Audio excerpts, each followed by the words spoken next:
Bonjour à tous, troisième vidéo, toujours pour illustrer le cours sur l'initiation au calcul de dose, qui est en description juste en dessous de la vidéo si vous n'avez pas encore le diapo. Troisième vidéo pour imager la troisième et dernière partie du cours à proprement dit, même si le diapo comporte quatre parties. La quatrième partie est un exercice type validation dont je ferai une vidéo de correction et de mise en situation de la validation, mais là on reste sur le cours pur.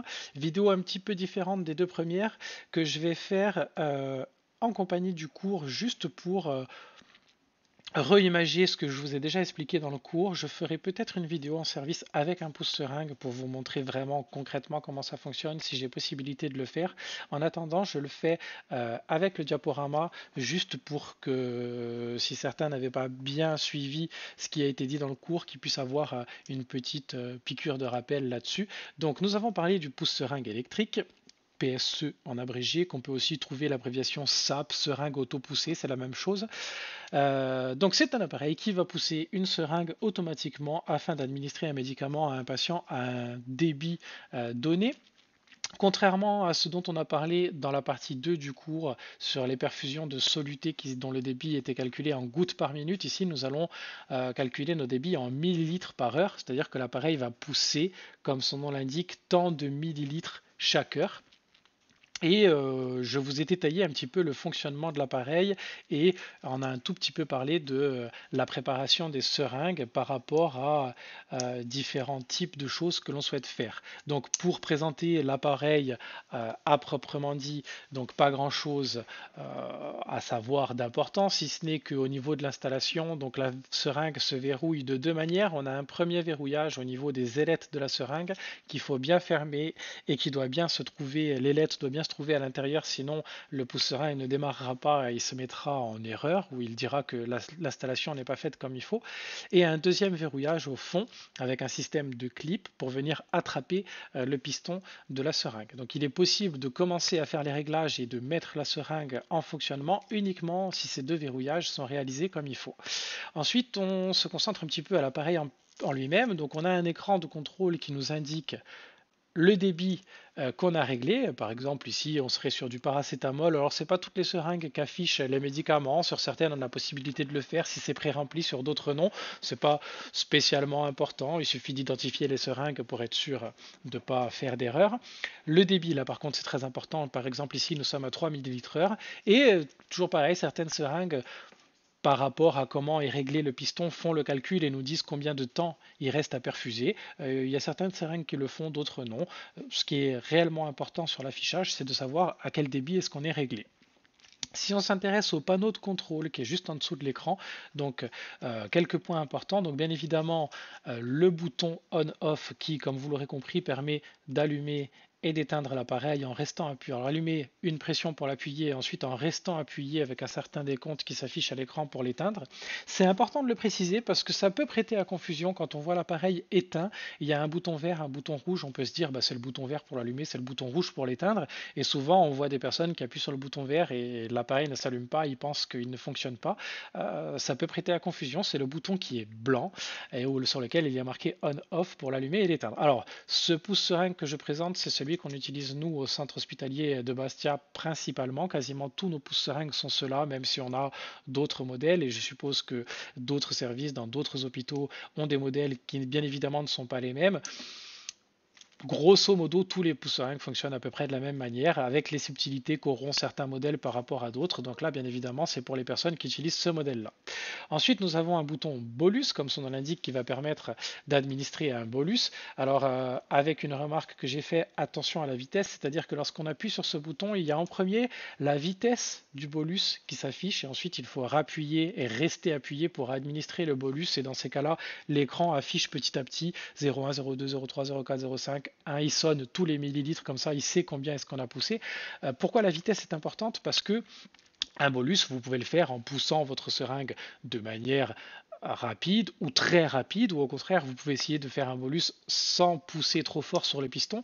Il y a certains dispositifs, notamment les péridurales, qui utilisent des prolongateurs qui sont très très fins qui peuvent se boucher si vous poussez trop fort. Donc des fois, vous pouvez avoir des messages d'erreur d'obstruction lorsque vous effectuez un bolus. Cela peut venir du fait que le bolus se fait en poussant le piston un petit peu trop fort. Et dans ces cas-là, le premier écran que vous avez lorsque vous appuyez sur le bolus permet de modifier un petit peu votre vitesse de bolus, de la ralentir ou de l'accélérer. Ensuite, nous avons les flèches, vous l'aurez compris, qui permettent d'augmenter ou de diminuer le débit. Les flèches qui sont doubles, qui permettent de passer de millilitres en millilitres, 1 millilitre heure, 2 millilitres heure, 3, 4, 5, vers le haut ou vers le bas. Et les petites flèches qui permettent d'avoir la première décimale, c'est-à-dire de faire du 1,1, 1,2, 1,3 et ainsi de suite. Donc les boutons verts et rouges qui du coup ne sont pas là pour allumer et éteindre l'appareil, sont là pour perfuser ou stopper la perfusion. C'est-à-dire qu'une fois qu'on a réglé son débit, il faut confirmer avec le bouton vert pour que la perfusion se mette en place. Et si on souhaite l'arrêter, eh bien on appuie sur le bouton stop et la perfusion se stoppe. Le bouton qui permet de stopper l'alarme, lorsque vous changez une seringue, que vous déclippez votre verrouillage, il se peut que l'appareil sonne. Si vous voulez couper la sonnerie le temps de changer votre seringue, ce bouton est là pour ça. Et pour éteindre tout autre type d'alarme, comme une occlusion, comme une fin de seringue, comme une batterie presque vide, etc., etc.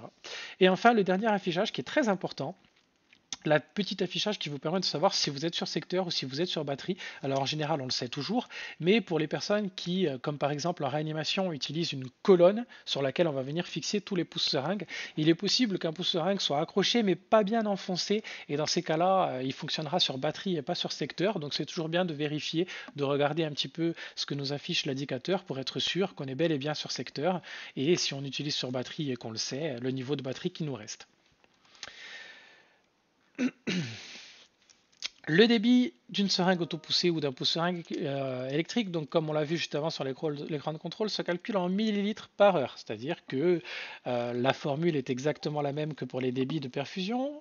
Le débit est égal au volume que divise le temps, sauf que cette fois-ci, mon volume sera en millilitres et pas en gouttes, et mon temps sera en heures et pas en minutes. Donc grosso modo, le calcul est plus simple, parce qu'en général, il n'y a pas de conversion à faire, c'est toujours tant de millilitres en un certain nombre d'heures. Donc il y a juste à faire notre division et ainsi trouver le débit qu'on va vouloir donner à notre seringue, avec une subtilité qui est assez importante, c'est que la plupart du temps, les médicaments qu'on veut administrer, souvent, on nous demande de les administrer en 2, 6, 4, 8, 12, 24 heures. D'ailleurs, on va vouloir donner une certaine dose d'antibiotiques en une journée, donc en 24 heures à un patient, où on va vouloir administrer, recharger un petit peu un patient, par exemple en potassium, et faire 3 grammes de potassium sur 6 heures ou sur 2 heures. Et la point commun qu'ont ces durées, 2 heures, 6 heures, 4 heures, 8 heures, 12 heures, c'est que toutes ces durées sont des multiples de 48. C'est-à-dire que 48, c'est 2 fois 24, c'est 4 fois 12, c'est 6 fois 8, c'est 8 fois 6. Et du coup, quand on prépare une seringue électrique, donc généralement avec une seringue de 50, il peut être intéressant de mettre le médicament qu'on veut administrer, de ramener, de diluer le médicament qu'on veut administrer à 48 millilitres. Pourquoi 48 millilitres? Eh bien parce que si vous devez administrer votre médicament en 24 heures, donc quand vous appliquez votre formule D égale V sur T, si vous faites 48 millilitres divisé par 24 heures, ça fait 2, donc vous serez pile poil à vitesse 2. Si vous devez l'administrer en 8 heures, 48 divisé par 8, ça fait 6, vous serez pile poil à vitesse 6, c'est-à-dire que vous aurez des vitesses qui sont entières et faciles à calculer. Alors si vous le faites avec 50 millilitres, il est tout à fait possible de poser la division 50 divisé par 24, mais vous aurez un chiffre à virgule qui sera plus embêtant à déterminer et plus embêtant à régler sur la seringue. En faisant 48 millilitres, que ce soit 2 heures, 6 heures, 4 heures, 8 heures, 12 heures ou 24 heures, vous aurez des débits qui sont très simples à calculer. Après, si ça change que c'est 5 heures, alors bien évidemment, c'est à vous de vous dire, si c'est 5 heures, je vais plutôt faire 50 millilitres parce que divisé par 5, ça fait 10 et j'aurai une vitesse qui tombe pile poil. Mais il faut toujours vous dire que par rapport au temps durant lequel vous voulez perfuser, voir quelle dilution vous allez faire, quel volume vous allez donner à votre seringue. 50, c'est pas parce que vous utilisez une seringue de 50 millilitres que vous êtes obligé, sauf si le médicament le nécessite, de mettre ça dans 50 millilitres. Si vous avez décidé de faire quelque chose en 2 heures et que vous vous dites bah je vais le mettre dans 40 millilitres et je vais mettre à vitesse 20 parce que 2 fois 20 ça fera 40, libre à vous de le faire. Mais voilà, comme la plupart du temps c'est ces durées-là, c'est pour ça qu'il ne faut pas vous étonner quand vous voyez qu'on prépare des seringues avec des produits ramenés à 48 millilitres. Cependant, c'est pour ça que j'avais réalisé une diapositive supplémentaire avec un gros panneau attention. Il ne faut pas que vous perdiez de vue que l'utilisation que je viens de détailler, ce n'est pas la seule utilisation du pouce-seringue qu'on peut avoir. C'est-à-dire qu'il est possible que l'on souhaite administrer à un patient une certaine quantité de médicaments par heure. C'est-à-dire qu'on ne veuille pas administrer 3 grammes de médicaments sur 24 heures, mais qu'on veuille plutôt que le patient reçoive 3 grammes de médicaments par heure et que cette prescription soit amenée à changer, c'est-à-dire que au bout de 2 heures, on réévalue le patient et on dit ah ben on veut plus 3 grammes, on en veut 2 ou on en veut 6, etc. Et donc on va être obligé de modifier la vitesse du pouce-seringue.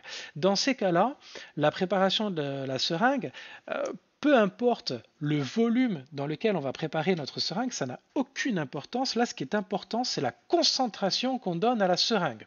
Par exemple, je prends l'exemple de l'hypnovel qui permet de sédater un patient. En fonction de comment le patient va réagir à la sédation, on va vouloir administrer à une dose de sédatif plus importante ou moins importante en fonction de si le patient est trop sédaté, qu'il n'a plus aucune réaction ou si au contraire il se réveille. De base, je prends l'exemple de la réanimation au CH Bastia, l'hypnovel, on la prépare en faisant une concentration de 2 mg par millilitre. C'est-à-dire que généralement, on prend 100 mg d'hypnovel, donc 2 ampoules de 50, que l'on ramène à 50 millilitres, ce qui nous fait 100 mg dans 50 millilitres. 2 mg par millilitre. C'est ça qui est important. C'est pas en combien de temps ma seringue va s'épuiser et je vais devoir la changer. Ce qui est important, c'est que je sache que j'ai 2 mg par millilitre. C'est-à-dire que si le docteur me dit, moi je veux que toutes les heures le patient reçoive 4 mg d'hypnovel, moi je vais me dire, bon bah si j'ai 2 mg par millilitre, en mettant ça à vitesse 2, donc 2 fois 2, 4 mg par heure. Donc ma seringue sera réglée à vitesse 2. Toutes les heures, mon patient va recevoir 4 mg. Au bout de combien de temps ma seringue est vide? Je peux le calculer pour savoir quand est-ce qu'il va falloir que je la change, mais ce n'est pas important. Si le médecin revient me voir, me dit ah bah le patient il dort pas assez, finalement je veux plus 4 mg, j'en veux 5. Donc moi je dis ah bah 5 mg, ok, pas de souci, je vais mettre à vitesse 2,5 parce que j'ai 2 mg par millilitre, 2 fois 2,5 ça fait 5, je vais avoir 5 mg toutes les heures. Donc je change le débit de ma seringue, finalement je mets plus à V2 mais à V2,5. Et régulièrement, à force d'évaluer le patient, le médecin va me dire bon bah on augmente la vitesse, donc je vais augmenter, enfin lui il va surtout me dire on augmente le dosage, je veux tant de milligrammes par heure, et moi je vais dire, bon, bah, j'augmente ma vitesse, je la diminue, je la réaugmente, je la diminue, et là, ça ne m'intéresse pas de savoir en combien de temps passe ma seringue, ce qui m'intéresse, c'est combien reçoit de médicaments le patient chaque heure. Donc c'est une autre utilisation du pouce-seringue qu'on peut avoir, et là, ce qui est important quand on prépare une seringue, c'est pas à combien je ramène mon médicament et du coup pendant combien de temps va passer ma seringue, c'est surtout quelle est la concentration de ma seringue. Et la vitesse de mon pouce-seringue me dira que le patient reçoit tant de produits par heure. Voilà, il faut arriver à faire bien le distinguo entre les deux.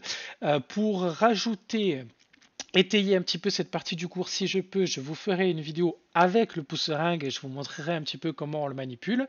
Et puis voilà.